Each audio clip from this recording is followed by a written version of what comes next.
Hello everyone. It is Kenyon here, joining you on another edition, a Raptors edition of Basketball Zone. So let's get right into the game. It was 111 to 110, and that was the final score.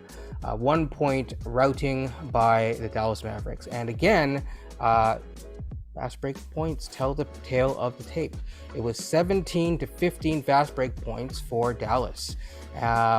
So again, instead of the usual 40 to 10 or whatever else that the Raptors are able to do when they win and when they crush opponents, this game was a little bit more of a slower paced game for the Raptors, and we saw that play out. I think a couple other things that I noticed is, for once, with the bench being healthy, the Raptors actually beat the Dallas in terms of bench points. So we actually had 40 to 33 points from the bench, which is really impressive. Now, that said, let's talk about some of the negative things. The Raptors started out the game pretty strongly. I would even say throughout the first 2 quarters, they were pretty solid. It was the third quarter where the wheels kind of came off. We saw Siakam go down with a potential groin injury. I think that is the Raptors weren't necessarily winning at that point, but the Raptors were in trouble at that point. And thoughts and prayers and everything out for Siakam, because I know some Raptors fans will look at this game and say, we came back, Siakam wasn't there, just like how they have with Fred VanVleet. We have to recognize that we have some good players, and because of the redundancy that is built in with positionless basketball, yes, players are able to step up in those places. But with that being said, we really want our players to be healthy, especially our top line talent.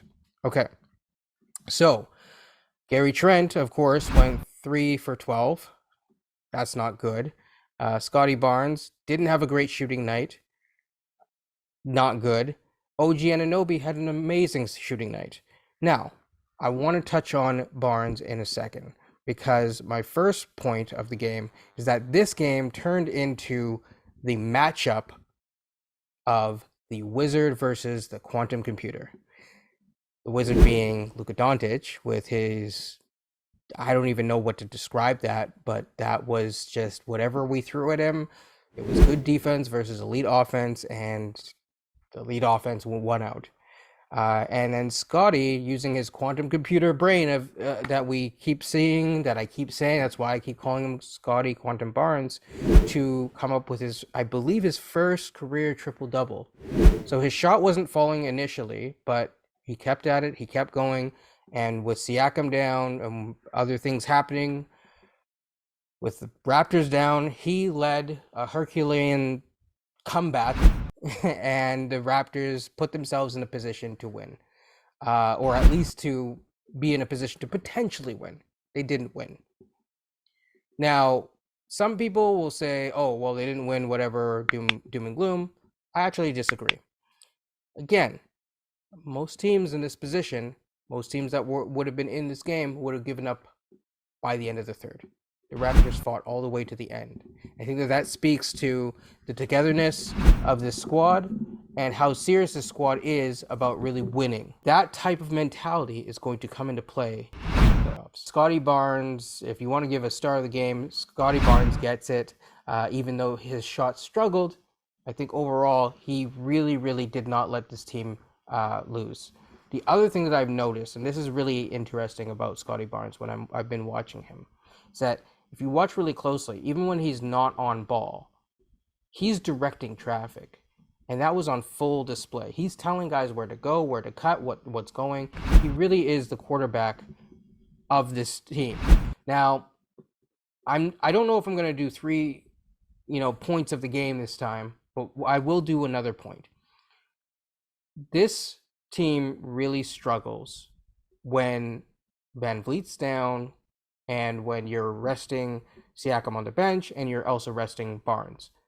At that point, since Nick Nurse doesn't trust Malachi Flynn, some people, will debate about that, and that's a conversation for another day.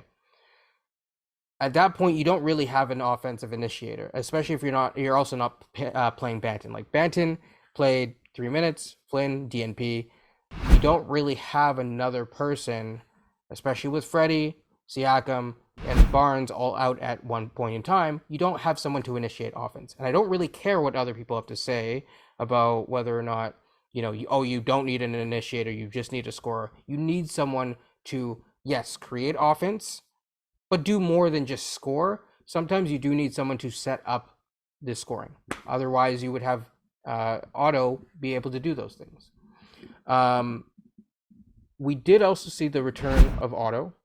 I really like that. I really liked his play again. This is the second game that we've seen, and I think he's a really good fit.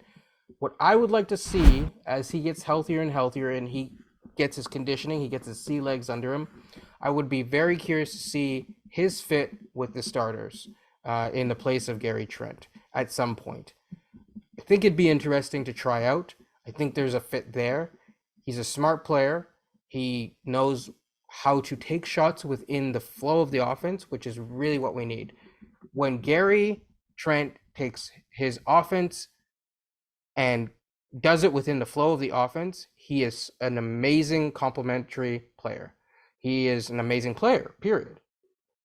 But when you see a lineup where it's 12 points, 2 turnovers, and I guess a steal, and that's it, and then a bunch of zeros, it's like, okay, you're not really impacting the game beyond the shot taking, and especially if you're not making the shots, it's not really beneficial, and the benefits are limited.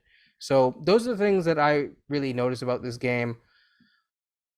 The other thing is just plays of the game. Again, Luka had this one play. I'm sorry that this isn't about the Raptors, but Luka had this one play, and Precious was all over this man. And you are just going to see some sort of wizardry here. And it was just, like anything that they threw at this man, it didn't matter. This shot was going in. It was predetermined that the shot was going to go in. There was nothing that you could have done. But yeah, I really like the play from Barnes in terms of his passing and the willingness overall of the team to not give up. Hope Siakam gets better. And guys, don't feel bad about this win. About this loss. Freudian slip. Hoped it was a win. I think it's going to be okay. But keep in mind that this team is still growing, still fighting every game, and that's what matters. This was not an easy win for Dallas. This was a very gritty game and a very entertaining game. And that's very important to see. So with that being said, hope everyone's good. Hope everyone's safe. Had a safe night, since you'll probably see this in the morning. And peace.